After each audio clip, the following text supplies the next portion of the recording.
So, and I guess for my next question, obviously moving to a new country can be challenging, especially by yourself, and of course, with a young family, young growing family.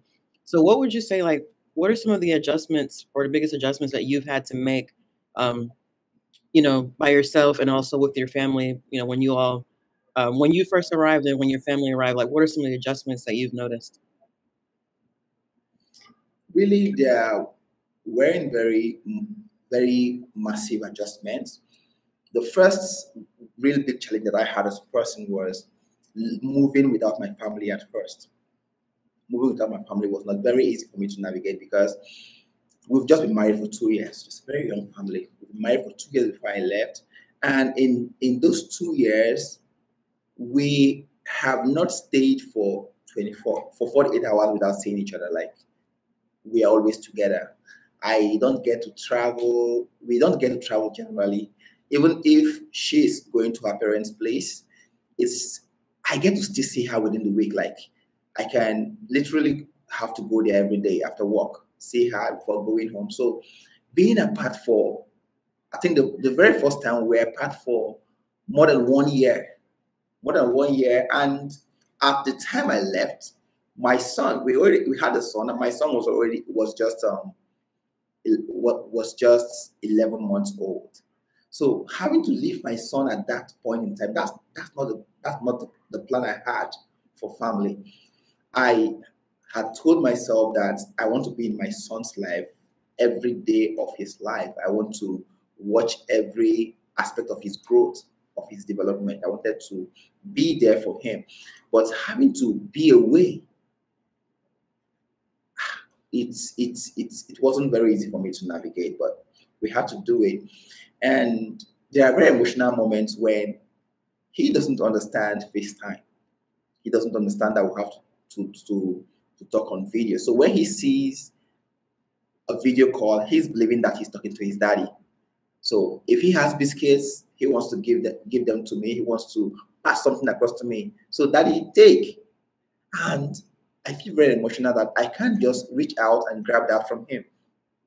So for me, that was a really big one. Then also missing the community at home. We are really connected to our church family at home. We have this community in Port Harcourt that we had young people around us who we ministered to, having to leave them behind. And okay, wasn't it? Then also when I got here, one major challenge I had was also the Arabic language, having to learn Arabic language, because I don't understand so much Arabic right now still. But at that moment I got here, communicating was very difficult because almost everybody speaks Arabic. And I can't understand anything about Arabic. So sometimes I want to buy something, it's difficult. You can't communicate with people at the shops. They can't understand you and you can't understand them. Some things you want to do some things. There was a day that was very frustrating for me where there are some government documentation that I needed to do, but I didn't know how to go about it. I went to the office. I couldn't see anyone to talk with about it. I've not seen any of the officials. When I was able to finally see the officials, I was there was a relief because the officials could speak English, but everyone else apart from the officials could not give me directions. I can be asking for somewhere that is just very close, but everybody I'm seeing on the street to ask, okay, this is where I'm going to. Can you help me locate it? They don't even understand what I'm saying. I'm speaking English and they don't understand. And sometimes I have to, there was a time I had to spend money over something that I could have just done online. I could have just accessed the website online and done it online, but I had to go to someone, paid money for them to get, it was a business center for them to print out a document for me that I could have just filled online if only I knew how to do it. If only someone had told me, if only they could have just told me, okay, this is something that you can do online. Maybe they were trying to communicate with me. I could not understand, so they just had to do it for me, and I paid money for it. I wasn't happy paying that money. So language was really a big issue. If I must tell you the truth, language was a big issue. Right now, I don't know how it's got very easy. Maybe because I can understand a little Arabic, so we can just communicate, and I think more people are beginning to understand English also. So either they know little English or they know English, or the little Arabic I can understand. So we get to communicate. But starting off 2 years ago, it wasn't very easy at all. It wasn't very easy. That's it. And the food would have been another challenge. The kind of the food that they have here would have been another challenge. But I had friends who had already told me, this is what you need to bring. This is what we don't have here. So I knew, okay, I can get 1, 2, 3 here in Saudi Arabia. Then I'll have to come with 1, 2, 3 from Nigeria. So that also made it very easy for me to settle in. Apart from that, something else again would have been, okay, knowing where to buy what. Because I can tell you that till now, there are things I really want to get. I don't know where to find them in the city. Or maybe if I know where to find them, I will not know where to get the best deals. Okay. I'm getting to find out some of them. I can't. So shopping in Nigeria, shopping in Port Harcourt is very easy. I have been in Port Harcourt all my life, so I know exactly what I want. I know where to get it. I know where to get the best prices, the best deals. But being in a new environment, you have to start learning, okay, this is where I can get this.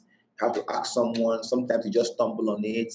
Sometimes you just have to ask questions online, and someone will direct you to somewhere. But we've also been able to manage that. I think that's part of the fun, right? Like for someone like Yeah, that's part of it. yeah. So I think it's good. Like, of course you won't learn it all in one day, but it's part of the journey. I think that's awesome. Yeah. And you brought up lots of great points. And I feel like, many people, many immigrants can kind of relate to that. Like what you said, when you first came, obviously you're away from your wife and your son. Same with my dad when he came, it took like maybe 4 or 5 years before we were able to come over. And I know for many people, they kind of have a similar situation where like they're away from their spouse and their kids. And I can only imagine how painful that would be, but back then, they didn't have what we have as far as like FaceTime, WhatsApp, and all these other like ways to communicate. They had to like send letters and Letters. travel home, which of course is not always convenient and everything. So, I think, thank goodness for social media and everything. At least it makes it a little bit easy, but there's nothing like being together with your family. So thank you for sharing that. Yeah, go ahead. And did you have something else you want to say? I said, social media makes it a lot more easy, even with apart from just connecting with family, connecting with community. So I can still see what's happening in Port Harcourt from Facebook. Right. I can actually share my thoughts, still contribute to conversations happening in hometown. And I think it makes it easy. I can just imagine that how it would have been if this was happening in 1985. Right. And I need to send letters home. Even they won't know if I have arrived or not. Yeah. So I have to get here, then they'll just hoping that he has arrived. Yeah. Until maybe after 2 weeks to 1 month, they get a letter from me, and they have to read it, understand, then send another letter, which may get back to me in the next 2 months, maybe. Right. That's terrible. Wow.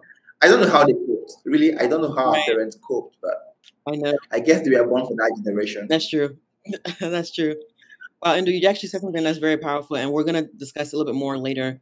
You mentioned, this notion or this sense of community, which obviously is extremely important, both, while you're abroad and, of course, back home. And, again, the beauty of social media, being able to still have that feeling that you're still connected. Like even you and I, that's how we connected, when I traveled to Nigeria, for the first time, in my adult life.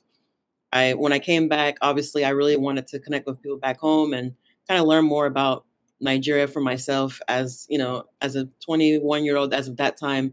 So, so what you said is it resonates with me. I understand the desire to want to connect with people back home, even while you're away from home. But in your case, obviously, you grew up back home, so it's a little bit different.